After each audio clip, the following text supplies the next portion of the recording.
Hello and welcome to video 27 for Mr. McGee's 9th grade biology course at Arizona School for the Arts. Today's topic is replication.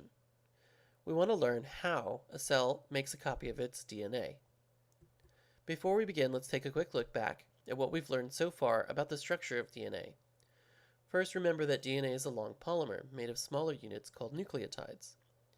DNA nucleotides come in 4 varieties: adenine, guanine, cytosine, and thymine. Recall that Chargaff's rules tell us that A will only pair with T, and C will only pair with G.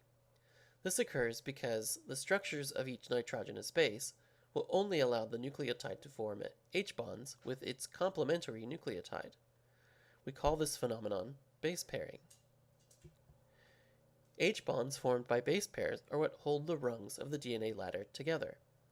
The sides of the ladder are formed by covalent bonds between the phosphate of one nucleotide and the 5-carbon sugar of the nucleotide above it. When completing your DNA paper models, did you notice that the nucleotides of one strand are inverted compared to the nucleotides of a complementary strand? This configuration is called antiparallel, and it tells us that the DNA strand on one side of the double helix will run in one direction, while the other strand runs in the opposite direction. In order to describe the orientation of the DNA strand, we need to take a closer look at the 5-carbon sugar in a nucleotide. Chemists have conveniently labeled the carbon atoms in the pentose sugar of the nucleotide, and biologists now use this numbering system to discuss the orientation of the nucleotide and the DNA strand. The bottom of the nucleotide seen here is called the 3' end because the third carbon in the pentose sugar faces this side. The top of the nucleotide is called the 5' end because the 5th carbon is on this side.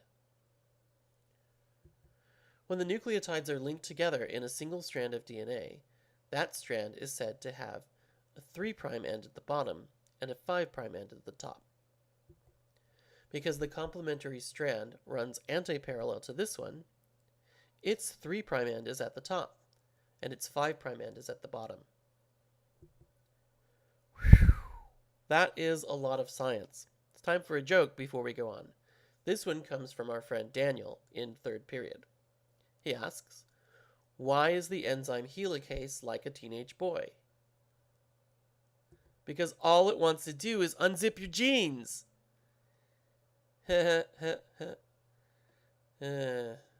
Alright, to make sense out of this joke, we may need to take a closer look at DNA replication.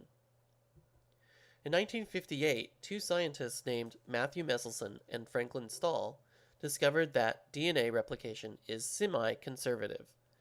This means that when DNA is copied, the original DNA ladder separates into 2 single strands. Each strand then acts as a template for the creation of a new complementary strand. The result is that the daughter strands of DNA are composed of 1 strand from the original chromosome and 1 strand of the newly synthesized DNA. So why is it called semi-conservative? Is it because it's fiscally responsible but socially progressive? Get it? Because that's a politics joke? No? Well, it's called semi-conservative because every time the replication event occurs, half of the original DNA helix is conserved in the new chromosome. This picture shows a tunneling electron microscope image of DNA replication in action. Notice the Y-shaped structure of the chromosome. This is called the replication fork because it's where the 2 original strands separate during replication. Although we can't see them in the tunneling electron microscope image, several important enzymes are at work. First, an enzyme called topoisomerase unwinds the DNA double helix. Second, the enzyme helicase unzips the double helix by temporarily breaking the H bonds between base pairs. To prevent the H bonds from reforming, single-strand binding proteins attach to each strand of the helix as they separate. Finally, DNA polymerase reads each strand and adds the appropriate nucleotide following Chargaff's rules. This makes proofreading easy. Since only complementary nucleotides will form new base pairs, if the wrong nucleotide is added, no base pair can be formed. DNA polymerase will reject the misplaced nucleotide and put the correct nucleotide in place before moving on.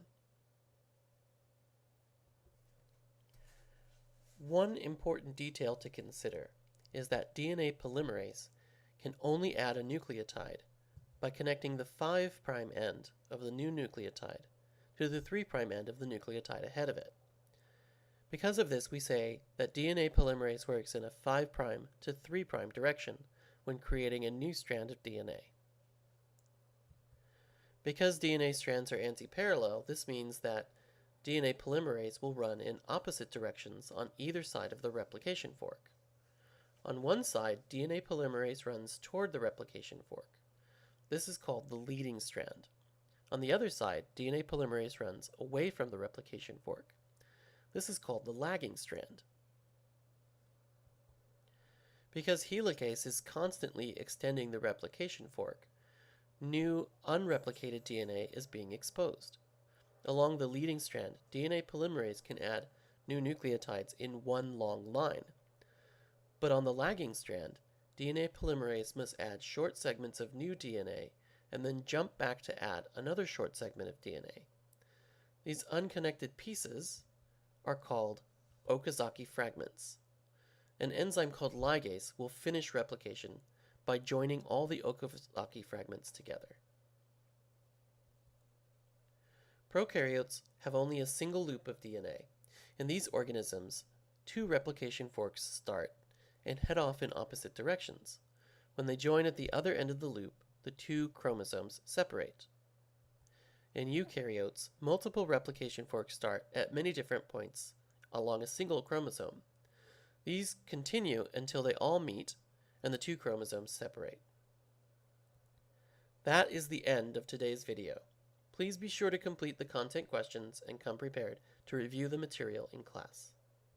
And as always, here's your bunny of the day.